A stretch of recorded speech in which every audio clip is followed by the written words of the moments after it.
Well, everyone, you can't just keep driving them. You have to do some type of maintenance to them. Stick with me. I'm going to show you how we do some of it.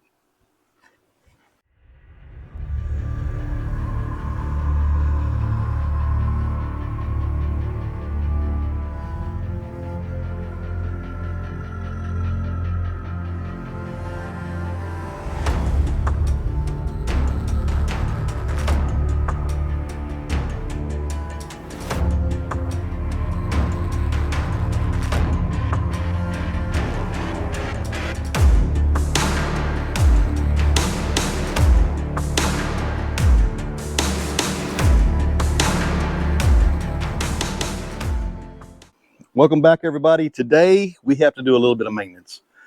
Every machine, no matter what brand it is, what color it is, it doesn't matter. They need maintenance before you go out and start working them, or they're going to need maintenance. Today we're going to perform some of the maintenance that needs to be done. Some of it on a daily basis, maybe some of it not so much on a daily basis, but still this maintenance has to be done. Look, it's cheaper for you to do the maintenance than it is to buy parts. So let's get into it. So one of the first things you need to do before you go out and start working with your tractor, you actually need to check the oil. I know, but you still have to check it. So let's get in here. I'm going to show you where the dipstick is. The dipstick is on the driver's side, if you will, of the tractor. The dipstick is located down here. I'm going to get you in here and let you look at that. So on this driver's side of the motor, the dipstick is right here. They do mark them white if you're supposed to check it, drain it, or fill it. Now, I'm going to get in here and you need to wipe this section off. I'm just going to tell you that LS made this a flat section. I've seen this before on other tractors. It's not something new. It's just I don't understand why they make this flat. And the reason that's important is now if you have dirt built up around this and you come over here and pull this dipstick out, you can knock dirt down inside of the motor. So wipe off your dipstick after the tractor has not been running for quite some time now. Keep that in mind, at least 5 minutes. Let that oil drain back down inside the motor. Pull that dipstick out, and then you're supposed to have the oil level is supposed to be between this mark on the bottom and this mark on the top. My oil level's right in here, and that's just about where it needs to be. After you check your oil, go ahead and check out your water and your fuel. Make sure you have no water in your fuel. Mine is good. I'm not going to open this up and make a mess. Basically, you just screw this open and then it'll drain the water out, and then close it up if you have water in the fuel. So we're at the back of the tractor now. You need to check your transmission or your hydraulic fluid. The transmission and hydraulic fluid is right here. You need to pull this dipstick out and check that fluid level. Again, it needs to be between the two marks. Now this fluid is clear. It is extremely hard to see, but it's literally right there. It's right in the middle of it, and supposedly that's supposed to be just fine. So we're good there. If you have to add any oil to this, this here is the cap for the transmission to hydraulic fluid. So you just unscrew that and put your oil in. This is probably in one of the better places that I've on some of the tractors that I looked at.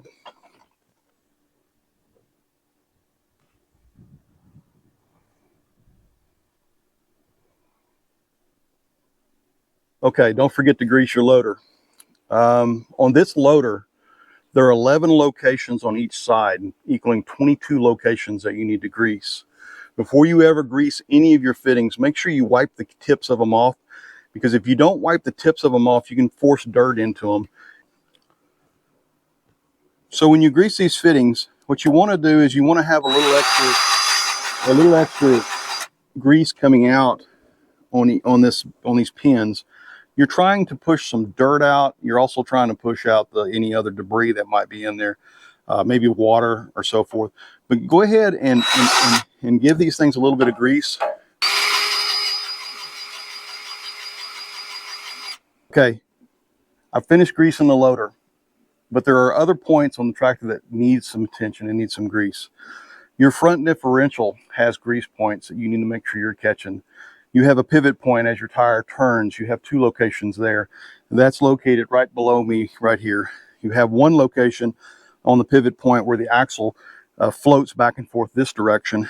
That's up under here. We're going to get you under there. I'm going to show you where that's at. But I want you to know that that grease fitting is on the driver's side of the differential. So you would come in from the driver's side into that differential to get to that one grease fitting that's there. Now both sides are just like this one. I'm going to show you what they look like. If you look right here, you have your first grease fitting. This is right on the very top. This one's on the top. You need to grease this fitting right here, which greases this pivot point right here. Then if you go to the bottom of it, you'll see another grease fitting right there. This grease fitting right here. That grease fitting right there, you need to make sure you get it greased. It's easy to neglect that grease fitting because it's in a kind of a hard place. It's on the bottom. It's not that hard to get to, but it is one of those locations that, you know, we can accidentally or purposely miss because we just are getting lazy. Coming in from the driver's side, going down in through here, on the axle in the front, there's a grease fitting right there. Make sure you get that one. Finally, on the passenger side, just like on the other side, you have this grease fitting here and the one on the bottom.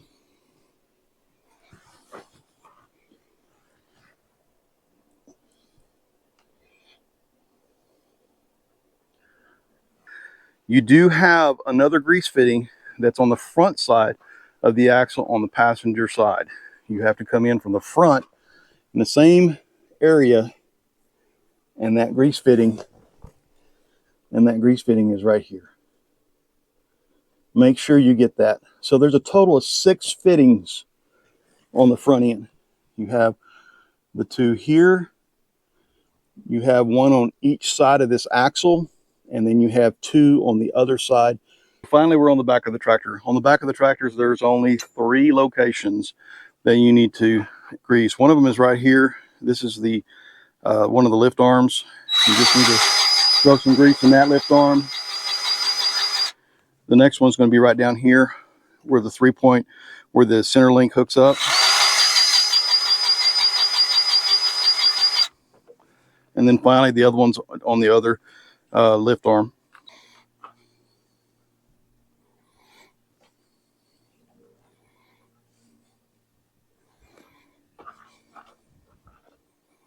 The grease you want to use is this NLGI number 2.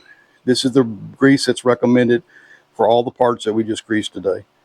Make sure you use good grease. Grease is a lot cheaper than parts. And don't get it in your eye. See that right there? So today's video may not have been very exciting, but we still have to do this. We have to check our fluid levels and we have to check our grease points. And we have to make sure that we get everything greased up before we're out working with this tractor. There are 22 locations on the front end loader that have to be greased. There are 6 locations on the front axle that need to be greased. And then there's 3 locations in the back that need to be greased. You have your oil and your transmission you need to check. Make sure you're doing these things. It'll make your machine last a lot longer. Thanks, guys. Appreciate it. Until next time.